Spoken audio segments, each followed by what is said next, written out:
going to take this out quickly. I always like to hold a mic when I start singing, you see. And this one's going to be a sing-along. So everybody, one big deep breath in and one big deep breath out. Don't worry, we're not singing. But we're going to come on to some stuff in a bit about, the importance of looking after the body and the mind. And that's just a life thing. Something I talk to people about a lot is challenge in life is a natural, normal thing. Point A is chosen for us. Point B, we have a little bit of control over, but most of the time not much, really, let's be honest. And, we've all, a lot of people in this room have had things thrown at them that you'd rather never have. But, that point A to B is there's a line that probably goes like that, but it probably goes like this as well. And so, preparing the body and the mind for those challenges of life is something I'm quite passionate about. And I'm going to talk to you a bit today about my history in sport and other things in my life, but also my journey with melanoma and how I've tried to use some of those skills that I learned in sport, again coming through into melanoma. Is it down or right? Right, so there's a young Jordan, and that's my granddad there as well. You probably see a bit of resilience, familiarity with. But so young Jordan there was born in Essex, proper geezer. And I grew up in Essex, and most of my family from that area. And I was a child of the 80s and 90s, so lots of Spain holidays, Portugal. So on and so forth, and I think the knowledge about how long to spend in the sun and how to look after the body when you have been in the sun and all that probably wasn't, I guess, in the knowledge wasn't there. And I do remember burning a number of occasions and blistering on my shoulders and things like that. But who knows what the true cause is? I don't look back and go and have any blame or any assault. I only try and look forward. Next slide. So, grew up in Essex, did the usual school thing, and my other grandfather, he was 40 years in the RAF, man. Didn't give me a hug till I was about 28. But he taught me a lot about, how you dedicate yourself to something. He was a man that if you're going to do something, you're all in. And those of you who may have spoken to me since I've been here may have heard some of that as I've gone through. And when I was about 7 years of age, I would, every day after school, I'd have to hit 150 golf balls in the field before I was allowed to come in for dinner. Could have done with a hug maybe earlier than 28. But it paid off, right? But by 13, I was playing for the county, and age 14, 16, 18, I was county champion. And there, actually, the team. County team we were county champions as well. I had a lot of success with golf, but like lots of people growing up, I hit about 17, 18, pubs, clubs, things like that. Got a little bit in the way of golf, and so sort of refigured out things in life, and eventually found my way to the City of London, where I've spent the last 20 years. Effectively sort of as a design engineer and digital engineer, but also on the risk side. And then I met this lady. So age 22, I was in a bar in London, and this woman walked into my life, and this is Isabel, who is now my wife. And Tim, my oncologist, actually refers to her as my guardian angel because, we obviously started the relationship. We bought a house probably 2 years later. And at age 26 in 2011, I asked this beautiful woman to marry me. And she said yes. I was on a beach in Egypt. And I said, I'm just going to walk behind you a second. And she turned around as I was pulling the engagement ring out of my pants. And still said yes. So hopefully she saw something in me. And it was later that year, it was actually during that year, and funny enough, in that Egypt trip, that she noticed some real change in one of the moles on my back. And actually, when you think about it, when there's something on your back, it often might need to be someone seeing it for you. We'd had it looked at a few times before that and got some okays, and that gives you confidence, right? You keep thinking, well, I'm fine. But she pushed me to keep going back, and I thank this woman so much, because without her, I definitely wouldn't be here 10 times over once we get through all this story. And went to probably about 5 GPs in 2011. I went to a private doctor, all telling me it was okay. But by sort of September time, the thing was erupting. I mean, I was going, every shirt from work I was coming home with was covered in blood, and it wasn't looking great. And managed to get another referral and got in. And I knew it was bad when the guy said, I need you back in 2 days, that's got to come off. And while he was doing the surgery, he said, this really needed to come out. And by this point, he's already taken it out, so you could probably see some depth to it and things like that. I'm 26 years of age. I'm engaged to be married. I get this result that I've got melanoma. And even then, in 2011, I didn't know much about it. I knew it was skin cancer. I didn't know how serious it was. For some reason, even then, I felt like it was just sort of played down by people, especially some of my friends. Oh, it's just a bit of skin cancer, right? Lucky enough, I got then referred on to another specialist who became my consultant for quite a while, Professor Barry Powell, if any of you know him. And he did the sentinel lymph node biopsy. That come back positive. I had the full dissection.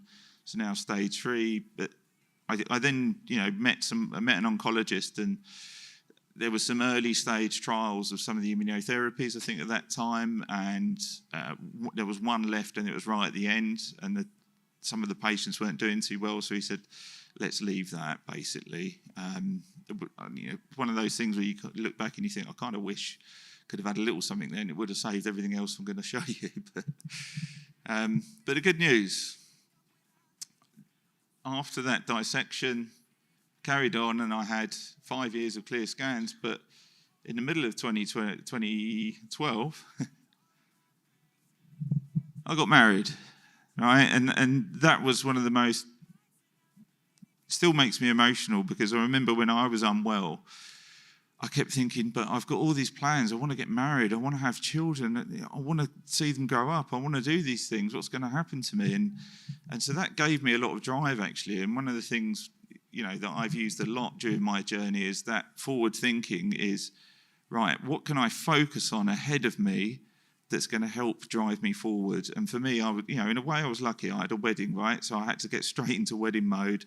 And it was like, we're getting to that wedding. I don't care what happens to me. We are getting there. And, then we had a lovely honeymoon away. Unfortunately, I told my wife off for the slight redness there. And then we went on to have 3 lovely children. And, these kids are amazing, because with everything I've gone through, I feel like they've been my greatest supporters. They're amazing children, aren't they? Because they come with sometimes a natural resilience as well, because they haven't got all that history of all the bad stuff that's happened, so they just see things positively. So you get a lot of, Dad, you're going to be fine. It's all good. You're going to be fine. And so that was a really good time in my life. Still playing a lot of golf, but what would it have been? I was 29 when I started Olympic weightlifting. So I've now got 2 sports in my life.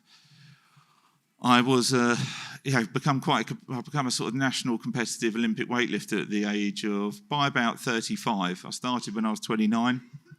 And I have to say, this sport taught me a huge amount about the strength of the mind and how to push your mind and your body to places. And I love it. And the example I use quite often is that I'm not that competitive, actually. It might seem like I am.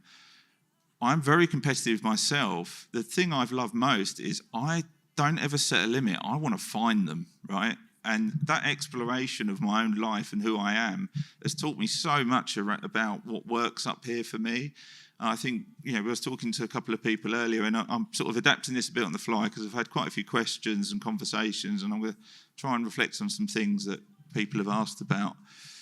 And one of the things I used to do in training, my methodology was, I'm going to teach myself how to suffer, right? Because if I teach myself how to suffer in training, if I push myself beyond where I think I'm physically and mentally capable, I will learn more about myself and I'll be able to compete even harder.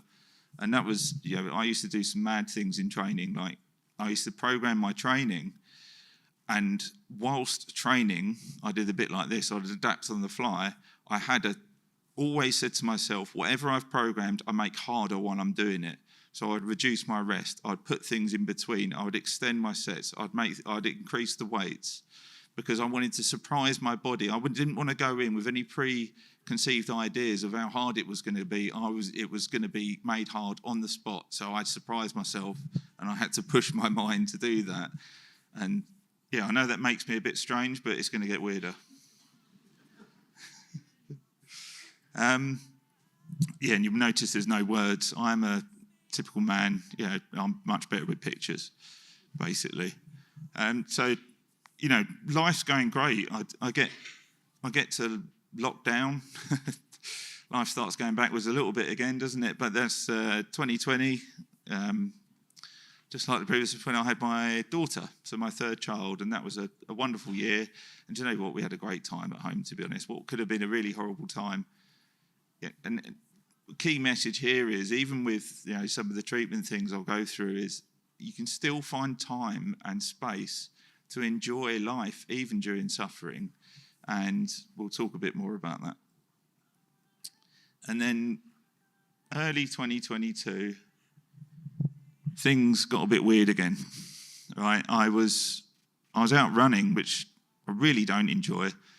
I'm a swimmer, but every now and then I'd throw it in because, when you're getting a particularly big guy, looking after your cardiovascular system is important, right? And I was out running in early 2022, and I just felt a lot of pressure on my cardiovascular system, and I made it about 300 yards. Kind of ignored it, stupidly, and then for a couple of months after, my eye started doing that, and I later found out that was the bone, where there was a tumour above my eye there, and it was sticking out through the bone. And I tried going to GPs again. I got given an asthma pump. I got told I had an infection in my eye. I had all this stuff, so I kept pushing myself, going. And again, my guardian angel was like, "No, you're going back for more. We're going to keep going until you find the right person." And actually, she convinced me. I eventually walked into Moorfields in London after work, and I luckily came across a gentleman called David Verity. He got me straight in an MRI machine, and we could see that it was a lesion and that he needed to get in and do surgery quickly. But by this time, my cardio system was really deteriorating. And a few weeks later, on the 19th of May 2022, I was having surgery. Can't remember where that was. And I was in a wheelchair. I couldn't walk by this point. I couldn't even walk up a flight of stairs. My lungs were so bad. I was really rapidly deteriorating. And also that week, David had sent me for a chest X-ray because he was concerned about these other symptoms. And it didn't look good. There was a lot of shadow on the lungs, and he put me in touch with a lung consultant. He said it's very likely, given your other things going on, return of melanoma. And they, just luckily those two were brilliant. They just pushed me through everything so quickly. And on the 19th, when I had that surgery there, you see there's a common theme here. I like taking selfies in ICU. Because for me, I tend to smile, not as much in that one actually, but I want to show people I'm okay. It's my way of going, I send it around everyone and go, I'm all right. And after that surgery, the anaesthetist, I only had it done under local, but he was monitoring me a lot because of the other symptoms. He come up to me, a guy called Hein, actually, I remember him really well, and he said, I just want to let you know your heart is just beating. He goes, we either want you to go to A&E now, or we're going to get you a cardiologist and you come back tomorrow. And that was basically the start of the hardest, well, it was already pretty hard, but hardest couple of weeks of my life, to be honest. So next day, I'm travelling up to London. My mum and dad are driving me up there. I'm basically laying down in this car because I'm in a lot of pain and all sorts going on. I'm going through with my mother everything I can tell her about everything she needs to know in case I don't make it through, the next few days. And they've got at least some access to my life to help sort out my affairs. That was a weird situation that I didn't expect coming. But, for me it was important and something I had to do. I've later done some other things. And then this. Right, yeah, they should probably put a warning on them, shouldn't I? Because they're quite gory. I went in to see that cardiologist, and they put me straight in for an echo. And the lady doing the echo, like an ultrasound basically for the heart, texts George within 2 minutes and says, "You've got to come now." I've later had conversations with her, and she said, "I've never had to text George during an echo." George come down, we had a conversation about what they could see, and they said, "We can see 3 tumours in your heart, 1 in the wall of your heart, and 2 litres of fluid in your pericardium, which is the sac around the heart. It shouldn't have any fluid in it," and no wonder my heart was, finding it a little bit tough to beat. And they rushed me in to a hospital that afternoon, and they put a drain in my heart. Actually, that was the weird one. I was watching all this fluid come out into a bag. And, I'm a bit odd. I always just have a joke and a laugh with anyone, particularly if I'm awake having a treatment. I think my rule is, if I can make them relax, they might do a better job. And as someone from Essex, having a bit of a giggle is the way to do it. And so, I was having a laugh with the anaesthetist. So they gave me quite a strong drug, fentanyl, because they said, "We need to sedate you and put you to sleep." I said, "I'm a 109 kilogram weightlifter. Good luck." Just trying to tease him, edge him on. And so they went, "We'll give you the max dose for your weight." And they gave it to me anyway. 10 minutes later, I'm chatting away to him and going, "You won't get me." By this point, they've got the drain in, this big long wire, and they're taking the fluid out. And I think that's a really important. Isn't it funny that you can still have humour in these situations? Don't forget, it's okay. It's okay to enjoy that part of yourself. That all of us, some of you may not know it yet, you're all warriors. And there's a warrior inside of every single one of us. And sometimes it's just learning for you, and I'm going to say what works for me, but it's tapping into that and finding that person that can fight no matter what. And actually, we just saw a thing about fertility there and having a baby during this. Seeing my wife have 3 children, give birth to 3 children. Women have some raw animal nature in them that is more warrior than any man. So you're all probably a lot stronger than us, having seen my wife go through birth 3 times. There's something primal warrior in there that all of you should know you have and you can draw on. It's something I'd definitely like to say. And so I stay in hospital anyway. Well, actually, let's just quickly finish. Because I'm not going to sleep, and obviously they're putting a drain in the heart. They want you asleep. And I was teasing the anaesthetist. He said, "Well, I'm now going to give you the maximum dose we can give a human being." 10 minutes later, I'm chatting away. I'm saying, "I told you, you will not get me." So we're having a good old laugh in this place anyway, and eventually get out of there once they take away that horrible bag of orange fluid or whatever it was in my pericardium, and get back on the ward. And this was probably one of the hardest nights of my life, because my heart had been beating at my resting heart rate was about 110 to 120 beats per minute. And it had been for about a week, because it was having to beat at that speed to just generate enough blood flow around the body. And, as soon as that fluid come off, my heart felt like every heartbeat I was being punched in the heart, like as hard as someone could punch. And it was the most excruciating pain. And I taught myself, one of the things I used to teach myself lifting was how to suffer and how to deal with pain. And this was a whole different level of pain, right? This is not pain I wanted to choose. This was pain forced upon me. And so I turned it into a challenge. Everything I do in life, it seems, becomes a challenge, and that is my way of coping. It's, well, let's find a way to make something I can be proud of. So I wasn't allowed any more pain relief, obviously, because they've already max dosed me on fentanyl, and they said it was going to be 6 o'clock in the morning, they could give me some pain relief. So I'm thinking, how do I get through the night? I know I can take pain, and it was the only time I've ever had to squeeze someone's hand. It was that bad. And so I just meditated. I closed my eyes and I turned it into a challenge. I said to myself, I need to try and wake up every hour on the hour.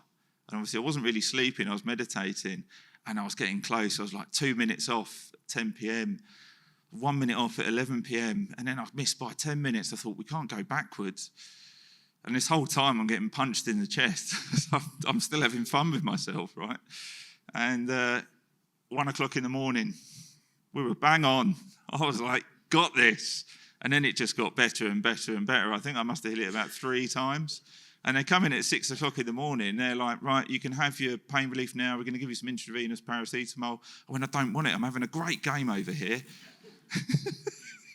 They went, no, you need to have it. So I was like, okay. Anyway, I had some lovely conversations with nurses. And then I, went in a day or two later. They took a PET scan, and we thought it was bad. Obviously, we could see some stuff in the heart.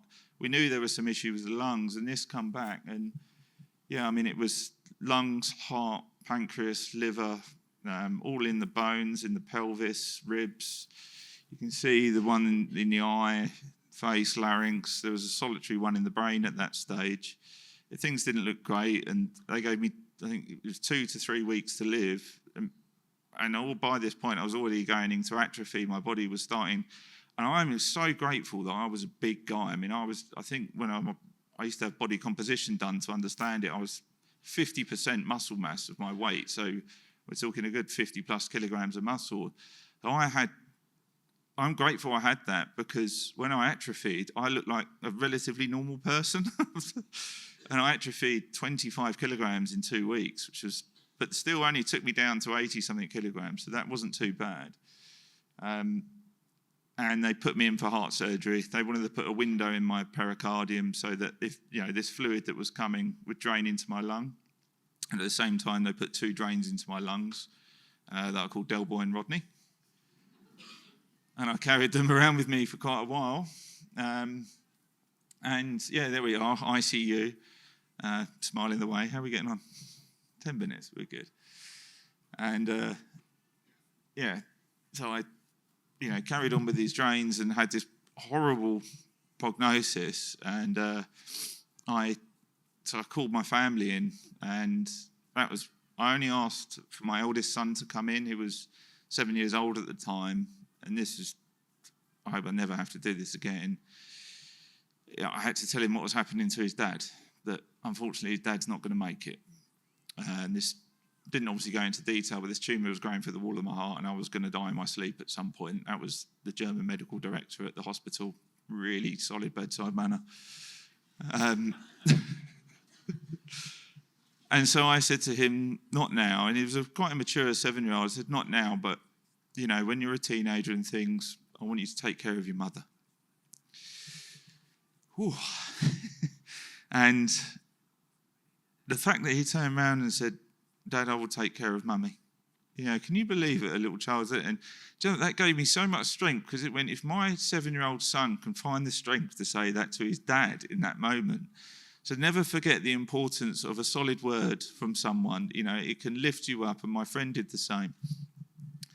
And after that surgery, I then got a text message from David Verity, the eye doctor. It said, game changer, you're BRAF positive. There's a chance we can get the drug to you quick enough that if it works fast and that one in the wall of your heart recedes, it may not be all the way through yet, and you'll get out of there.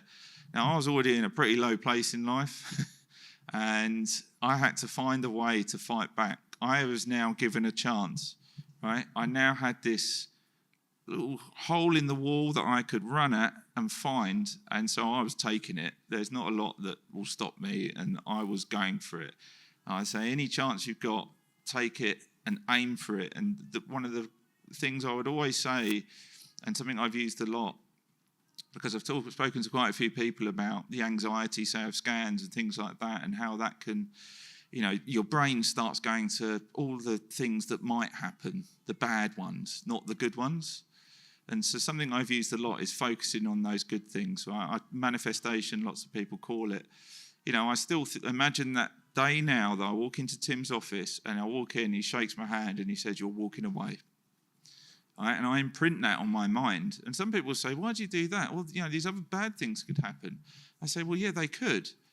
I'm going to focus on that one, because how would I rather live my life? Would I rather live it, pointing towards that? And it's true that your unconscious mind, if you're thinking one way or the other way, the decisions you make in life will be predicated on those outcomes. So even if I'm telling myself that outcome, it's not the one I'm imagining, but I'm forcing it in my brain, at least I start making some unconscious decisions predicated on that outcome. And I can't recommend it enough that, pick those points in the future, and you can do some short-term ones. So when I was sat there and I was told, right, I'm going to get these BRAF targeted drugs, we might be able to, stop the ship in time.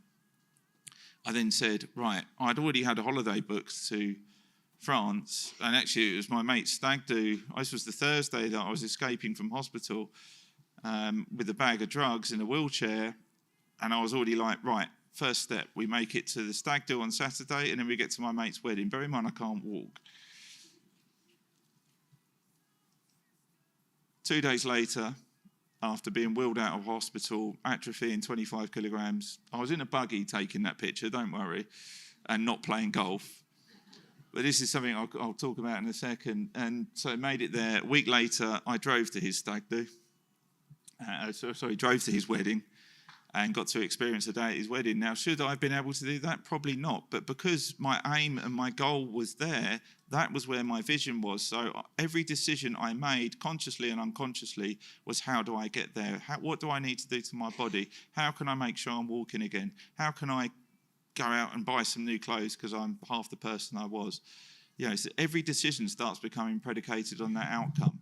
And that is a great technique to use for resilience, because it means, yes, this other bad stuff can happen. Well, I'm not going to waste my time focusing on that. I'm going to live my life the way I want.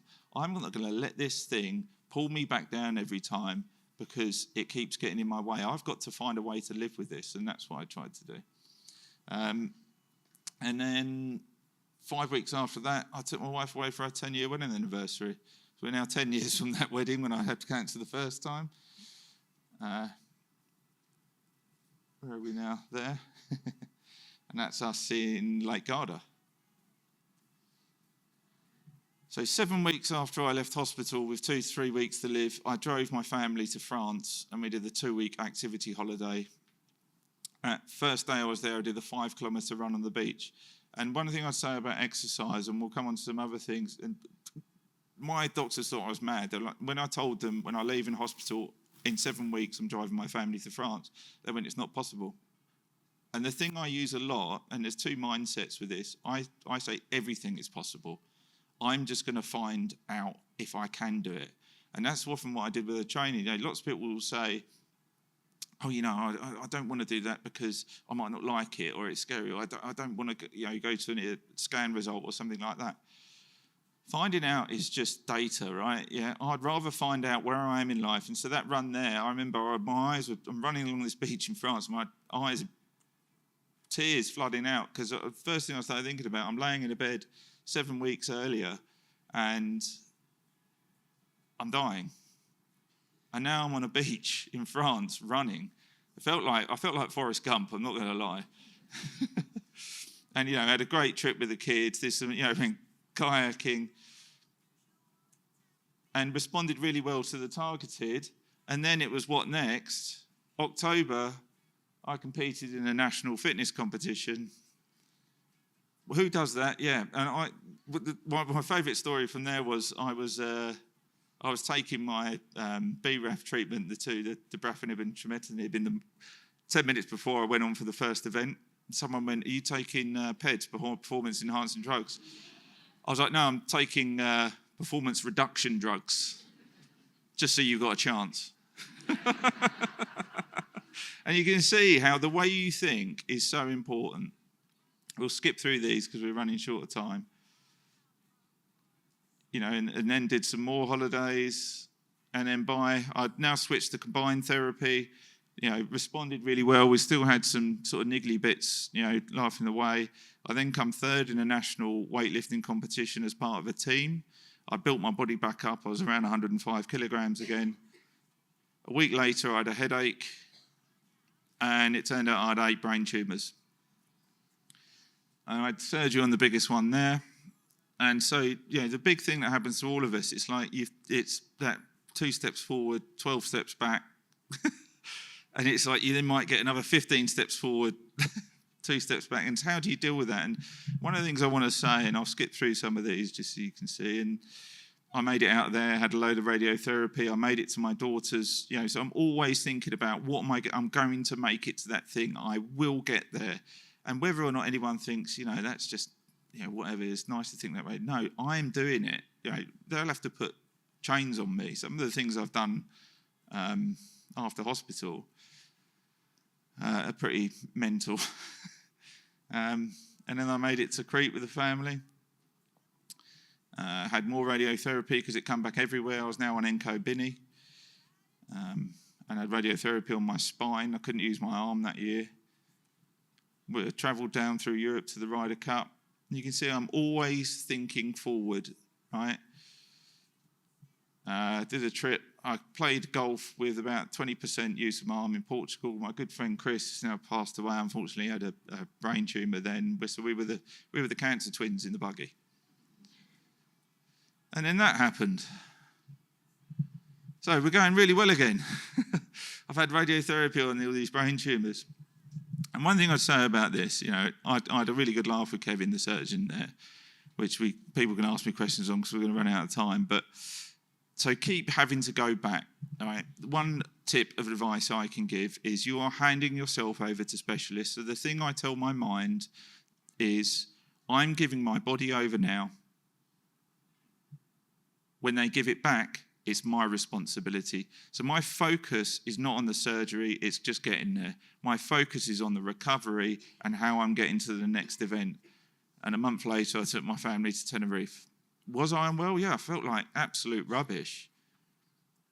But I'm going. And I want to find out, can I do these things? And, so then it happened again. I mean, I had a really good laugh with the anaesthetist then as well. I don't know why it is I pick on anaesthetists. We got any in the room? Maybe no.